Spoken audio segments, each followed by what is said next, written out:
غوث پاک نے ایک ادب کی بات ہمیں سکھائی اور یہ ہمیں سمجھنی، ادب کیا چیز ہے۔ اب جب عالم بن رہے تھے نا، تھے تو پہلے ہی بڑی شان والے، لیکن باقاعدہ عالم بننے کے لیے آپ نے مدرسے میں داخلہ لیا علم پڑھنے کے لیے۔ غوث پاک رحمۃ اللہ تعالی اب عالم بن رہے ہیں۔ کچھ لوگوں نے کہا، بچوں نے، کہ فلاں علاقہ دیکھا ہے؟ کہ جی۔ کہ وہاں ایک بڑا بزرگ وقت کا غوث ملاقات کر رہے ہیں، ان سے ملنے چلتے ہیں۔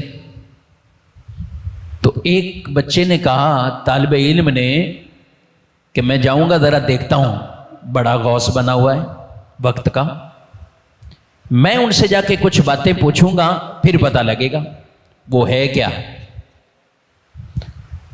میں جب باتیں پوچھوں گا وہ جواب نہیں دے سکے گا۔ ایک طالب علم نے کہا، یہ ہے علمی حیضہ، کہ علم بڑھے اور ادب ختم ہو جائے، ایسے علم کی ضرورت نہیں میرے بھائیوں۔ علم وہ اچھا کہ جس میں اہل علم اور اولیاء اور بزرگوں کا ادب سینے کے اندر داخل ہو جائے، بے ادبی اور یہ انداز۔ اچھا، دوسرے طالب علم نے کہا، دیکھیں گے، میں بھی جاتا ہوں، سوال کروں گا، دیکھتے ہیں کیا جواب دیتے ہیں۔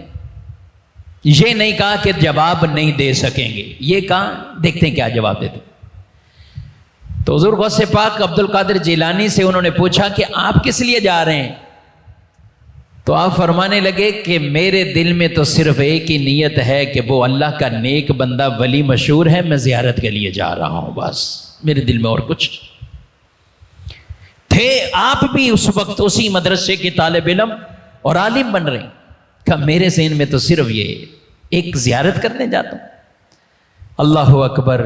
جب وہاں پہنچے تو وہ وقت کے غوث جو تھے بڑے جلال میں نظر آئے۔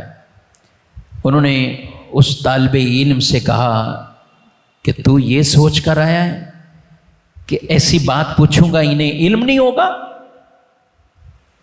کہا کہ سنو، تیرے دل میں یہ سوال ہے اور یہ اس کا جواب ہے۔ سوال ہے اور یہ جواب ہے، سوال پوچھا ہی نہیں، کہا یہ سوال اور یہ جواب۔ اور سنو، میں یہ دیکھ رہا ہوں کہ یہ دین کا ساری برکتیں تجھ سے چھوٹ جائیں گی، اور مجھے تو میری نظر یہ بھی بتا رہی ہے کہ تو معاذ اللہ کفر کے اندر مبتلا ہو جائے گا۔ اللہ اکبر۔ ابن سقا نامی وہ شخص تھا، ایک بے ادبی کہاں سے کہاں پہنچا۔ پتہ چلا کہ بعد میں وہ طالب علم کا دور تو چھوڑ گیا، پھر کسی عیسائی لڑکی کی محبت اور عشق میں ایسا پڑا کہ معاذ اللہ دین سے پھر کر اس نے شادی کی، وہ دین سے ہی چلا گیا۔ دوسرے طالب علم سے اس وقت کے غوث اور ولی نے پوچھا کہ تم یہ سوچ کر آئے تھے کہ سوال کروں گا، دیکھتے ہیں جواب کیا ہے۔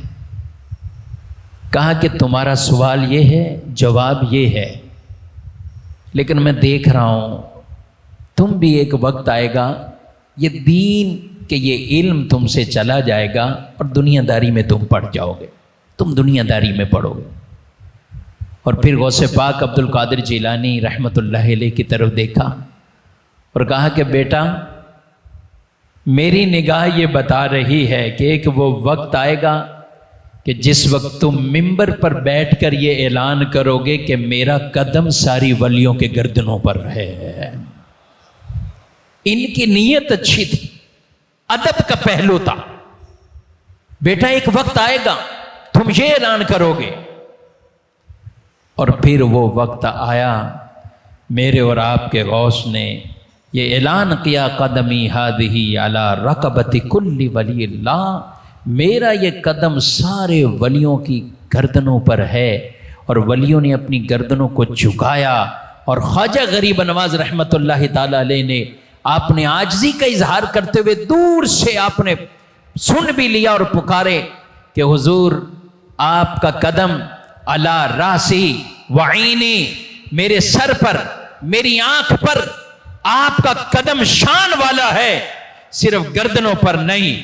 سر پر بھی رکھتے ہیں، آپ کا قدم اپنی آنکھوں پر بھی رکھتے ہیں، اور آپ نے فرمایا اے خواجہ، اے خواجہ غریب نواز، بڑی عاجزی کا اظہار کیا ہے، جاؤ ہندوستان کی ولایت تمہیں عطا فرما دیتے ہیں۔ تو جب ادب ہوگا پھر ایسے نوازے جاؤ گے، پھر ایسے نواز